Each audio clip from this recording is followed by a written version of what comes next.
शनिबार आज शनिबारको दिन लास्टै बोरिङ रहेछ। बाहिर घाम पनि हेर्नु कस्तो चर्को घाम छ बाहिर। बाहिर कहीँ घुम्न जाउँ भन्दा पनि घाम पुरै चर्को घाम छ। कहीँ जान पनि मन लागेको छैन। यहाँ सब यहाँ ओछ्यानमा बसेर मोबाइल चलाइरहेछन्। यत्रो लुगा धुनु पर्दैछ मलाई चाहिँ। अब यहाँ हेर्नु एउटा फुच्ची यहाँ मुखेर यहाँ निस्क्यो। तेरिया भन्दै लुकिरहेको त्यो चाहिँ यसको यहाँ हेर्नु सानो बच्ची हो। सानो बच्ची हो परी। यो परी बच्ची हो। ये हेर्नेलाई चकचकीलाई हेर तेरिका गरेर साथीहरु मैले चाहिँ तपाईकै भन्नु छ अलिकति आजको बारेमा।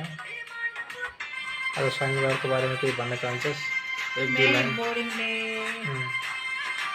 कस्तो लाग्यो आजको दिन?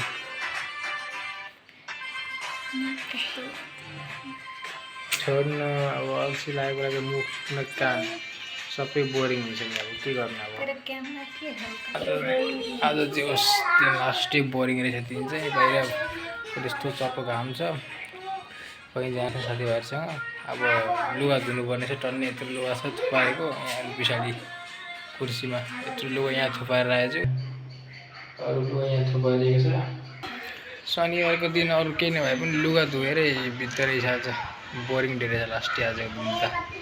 तपाईँको दिन कसरी बितिरहेछ होला? तर मेरो त केही छैन। लुगा धोयो सुतो दिनभरि बस्यो घरमा त्यति नै छ आजको दिन त। परियो के बनाएको? I love you. खै आउँछ बनाउन?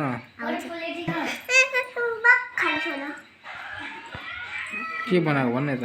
आई लभ यु कसरी बनाउँछ? मेरो भन।